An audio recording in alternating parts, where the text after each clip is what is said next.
Welcome back, viewers. Let's take a look at the breaking developments. The Indian Army has clarified that no DGMO talks are scheduled for today. The Army has further informed that as far as the continuation of the breaks in hostilities are concerned, there is no expiry date to it. Remember, the DGMO level talks were last held on May 12th regarding the upholding of the ceasefire understanding. While in fact a formal clarification and a response has been sought from the Army, which has been clarified. Brian Thomas, my colleague, is joining me with more details. Brian, now the DGMO talks are not going to be held. There has been clarity established on that front. What are you picking up as far as there were of course kind of expectations of the DGMO talks to be held today? Well, clearly, there was speculation of the fact that there might be DGMO talks, DGMO level talks might be happening today. But clearly, the MOD, the Army headquarters have clearly, denied and refuted all the speculation that was going. And additionally, the MOD, the Army headquarters have clearly stated that there is no DGMO level talks that are scheduled for today. The last that was happened was May 12th itself. That was around 5 p.m. that happened. There was a 15 minutes conversation, 15 minutes talk that happened. But after that, there's no talks that have been scheduled for today. And also, we even clarified one very important thing, that regarding the very continuation of the break and hostilities as agreed during the DGMO's interaction that happened on 12th May, it has been also clarified that there is no expiry date to that very understanding itself. Simran.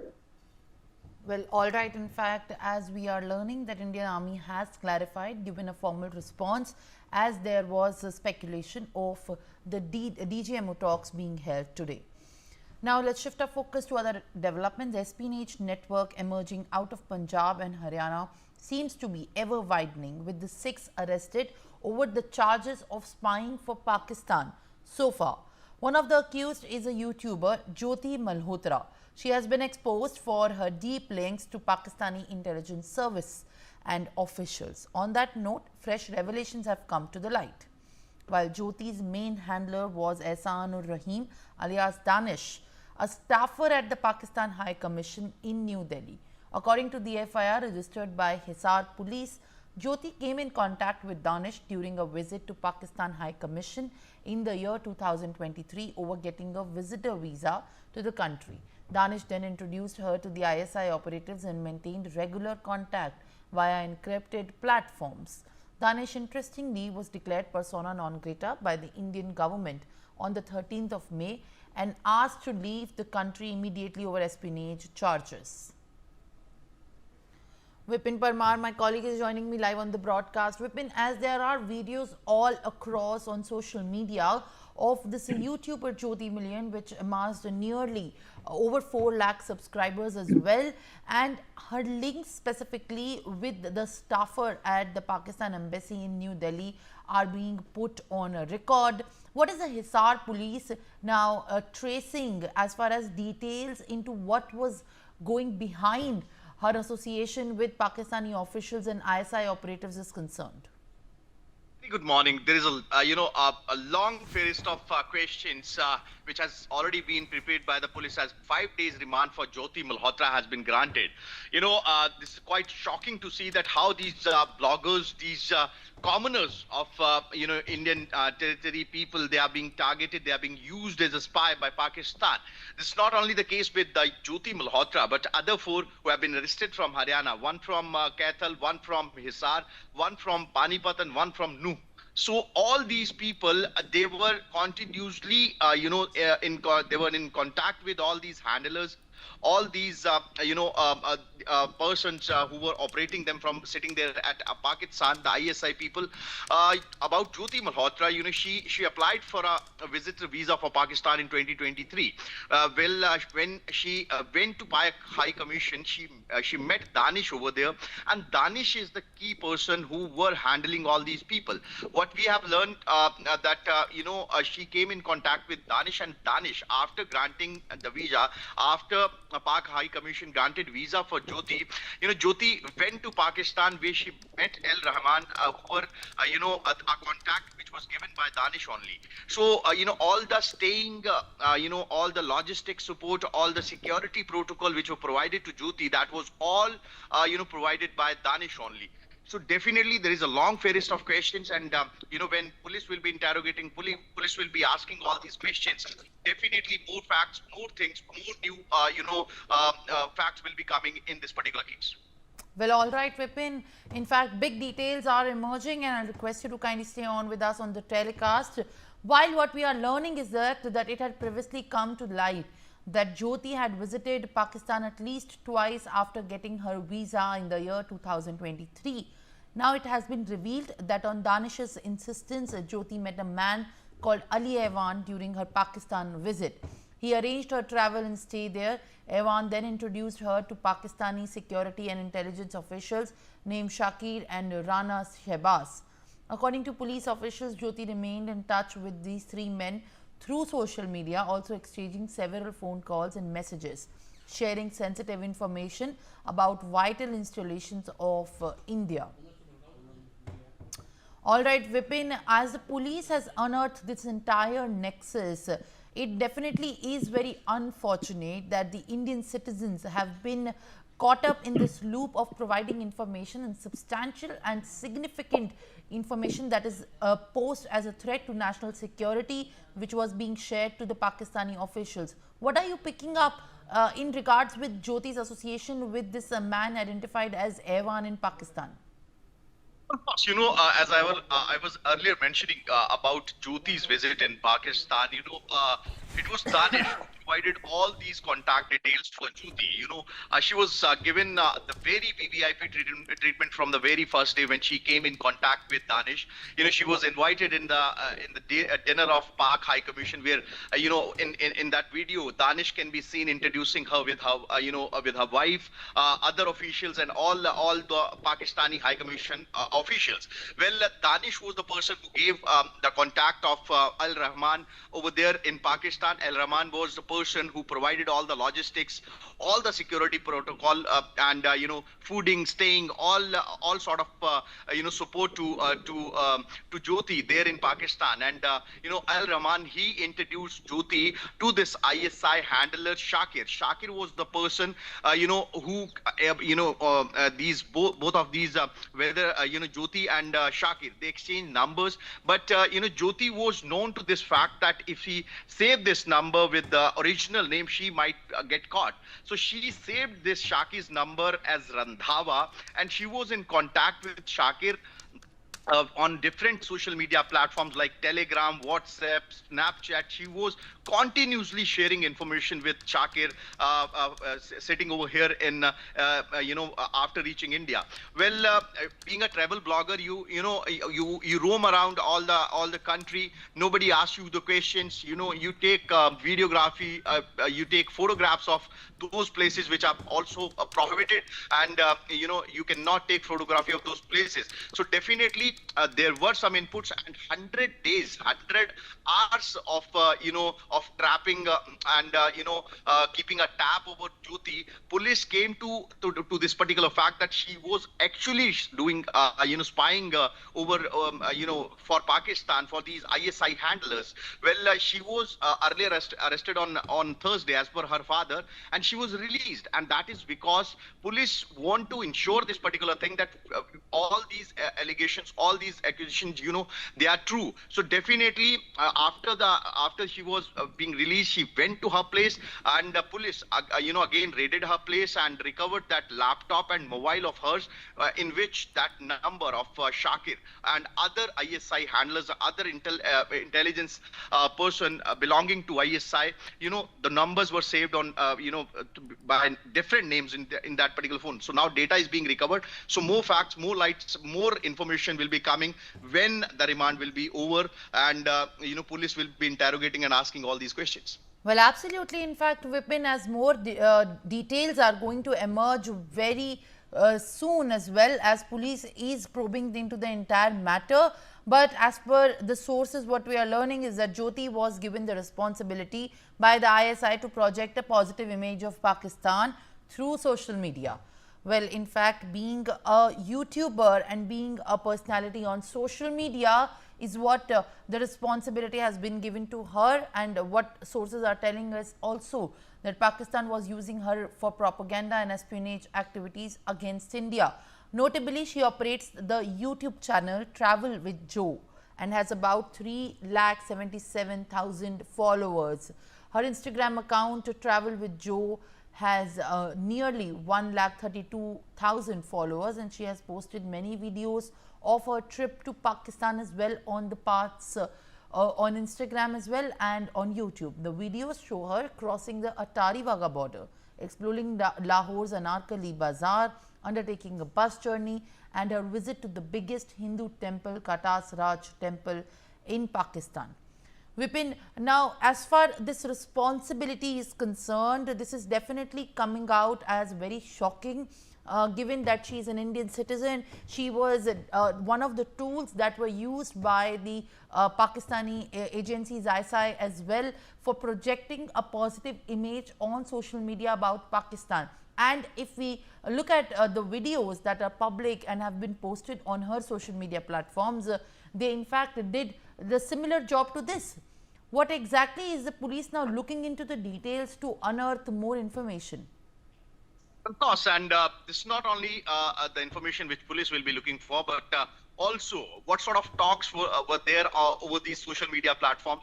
What sort of information, secretive information she had shared with Pakistani nationals. So definitely, this was one of the objective which was given to her to build up a positive image, because we have seen, from both side of bloggers, whether it's India or Pakistan, you must have been seen that these Pakistani bloggers, they used to compare all these things between India and Pakistan. So the algorithm is fixed for those people, because they do it for more views. But in this particular case with Jyoti Malhotra, the task was given to her to make a positive image in front of through her YouTube channel about Pakistan.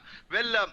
You see how VVIP treatment she was getting, that the news channels of Pakistan, they try months to get leaders like Maryam Nawaz Sharif for an interview, but she had done it over her YouTube. Also other in her videos, you can see that how she is visiting the different parts of Pakistan. When a visa is granted, the locations you have been given, you have to give the detail of the locations where you will be visiting. But you can see that she was roaming around Pakistan freely, and the security protocol, the logistics support, that were all provided by all these handlers, all these intelligence officers who were there with her on her every single visit to Pakistan. Well, absolutely. As the evidence on social media give out a picture that Jyoti was something for up to threatening the national security by also possibly sharing information about India's stand and India's crucial points. And there are also reports that Jyoti has visited Pahalgam just days before the attack took place. So concerns and questions, of course, are likely to be raised on that. Now, according to sources, Jyoti Malhotra was under the surveillance of the intelligence agencies for the last 15 days. Intelligence agencies are now questioning her about how many agents did she recruit and what sensitive information she sent to ISI. Well, in fact, Vipin, what we are learning is that right now she was also under the radar of the agencies, the intelligence agencies, for the information that possibly she could have shared by also compromising the national security. What are the authorities and the intelligence agencies now are looking at Jyoti's more connections established there in Pakistan? The first thing which agencies and police will be looking for, that is what was the motive.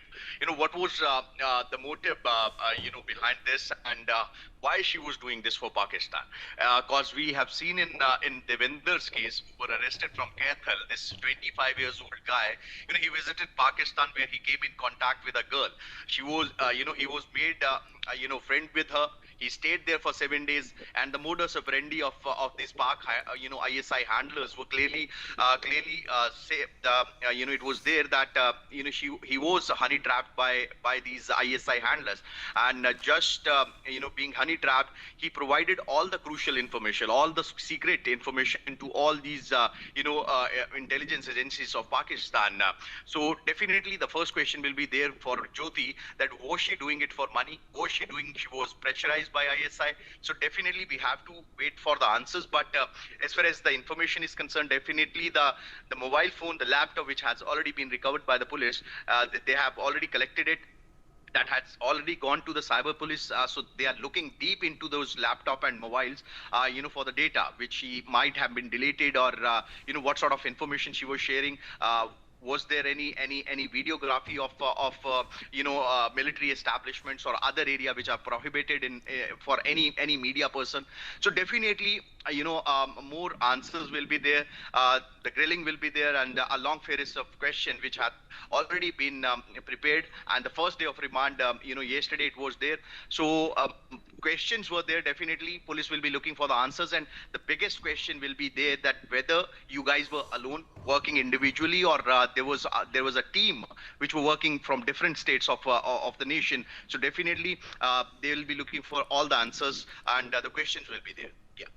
Well, absolutely, Vipin. Thank you very much. As the probe continues, it remains to be seen how exactly more details are going to come out, and what exactly remains to be the motive of these Indian citizens who have been now caught by the intelligence agencies on the suspicion for giving and revealing sensitive information compromising the national security to Pakistani officials.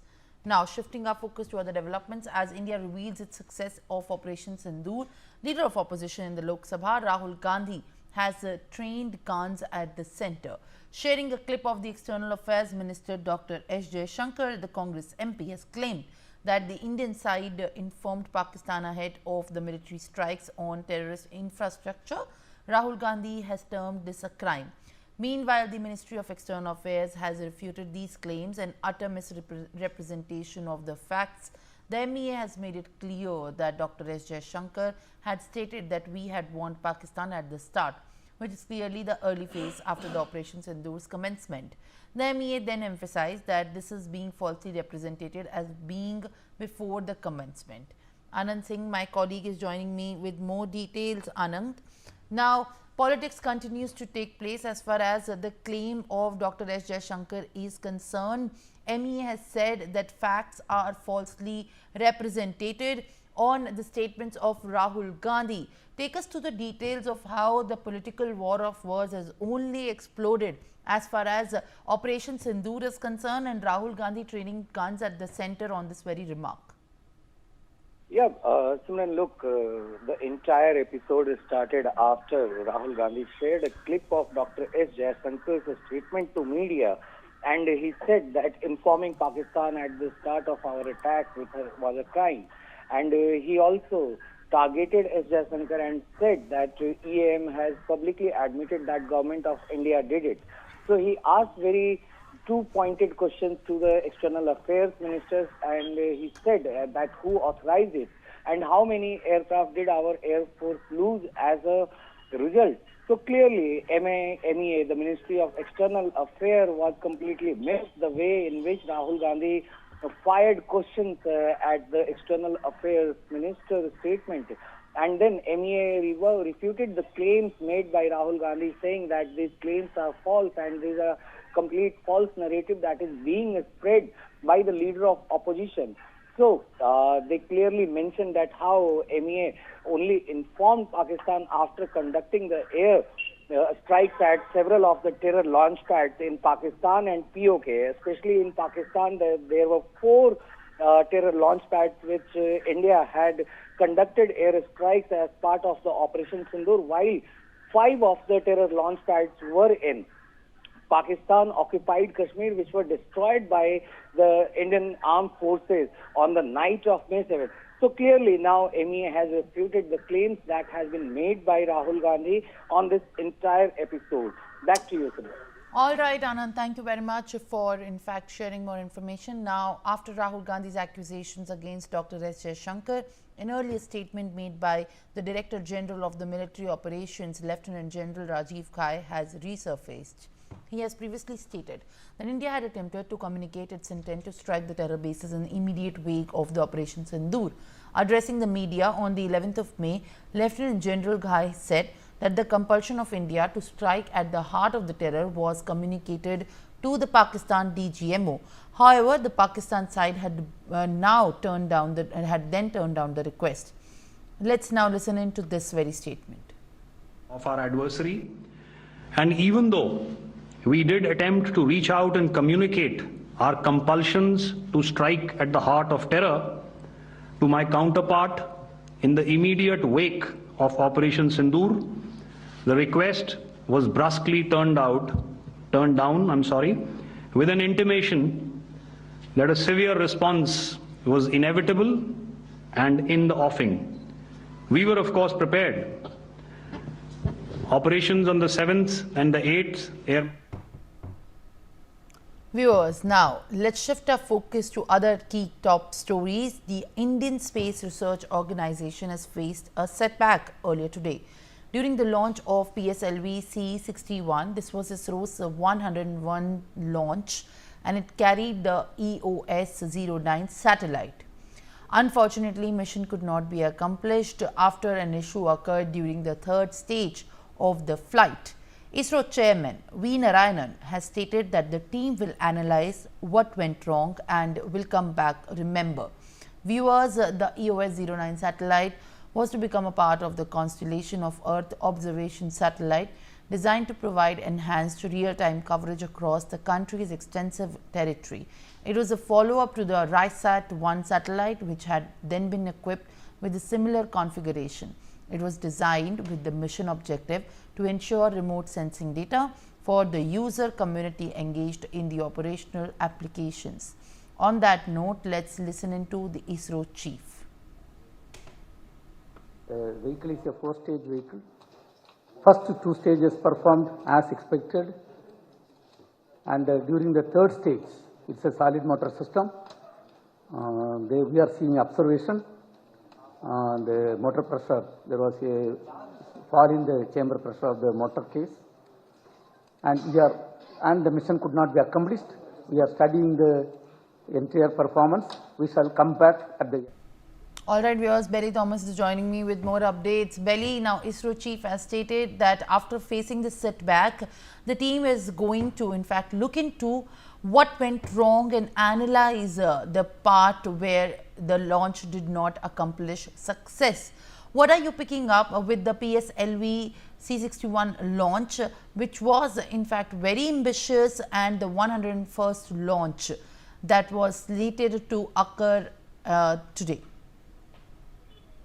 Simran, the PSLV C-61 mission was an ambitious mission, and it was intended to put Earth observation satellite EOS-09 into the intended orbit. But on Sunday morning, it's basically a 4-stage mission. And the first 2 stages completed successfully, and the third stage also initiated successfully. But during the third stage, there was some fall in the chamber pressure within the engine, is what sources say, and this failed to give a thrust for propelling the rocket's engine to put the satellite into the intended orbit. The sun synchronous polar orbit is what sources say. So this actually caused a failed mission. But historically, such missions do not have not failed as such. And the ISRO has formed a failure analysis committee to thoroughly investigate as to what actually went wrong, what was this technical anomaly, and corrective measures would be taken for future mission, is what we at time gather from the space agency. Well, all right, Belly, thank you very much for sharing more information. Now, the Indian government has imposed port restrictions on the import of certain goods, such as ready-made garments and processed food items from Bangladesh. This is in the response to similar curbs placed by Dhaka on certain Indian products last month. According to the notification of the Directorate General of Foreign Trade, these port restrictions will not apply to Bangladeshi goods transiting through India but destined for Nepal and Bhutan. The order said that ready-made garments import from Bangladesh will not be allowed via land. However, it is allowed only through Nhava Sheva and Kolkata seaports. The notification also says that these port restrictions do not apply to the import of fish, LPG, edible oil and crushed stone from Bangladesh. Renik Datta is joining me with more updates. Renik, now in a tit-for-tat move, India has also imposed restrictions for the imports of many products from Bangladesh, and via land it has not been allowed further. Has there been in fact a response by Bangladesh on this move, as Bangladesh also did impose the restrictions on India last month?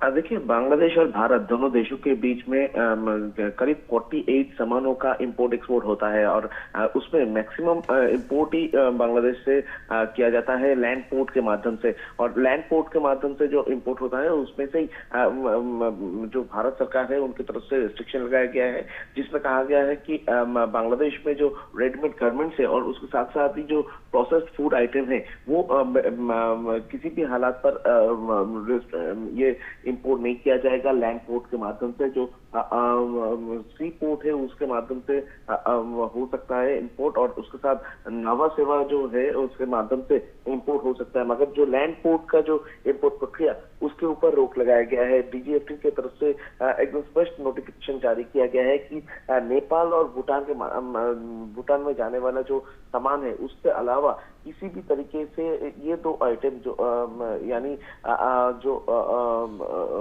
Process food है और उसके साथ readymade garments है, ये किसी भी हालात पर भारत में नहीं आ पाएंगे लैंड पोर्ट के माध्यम से। ऐसा ही नोटिफिकेशन के माध्यम से जारी किया गया है।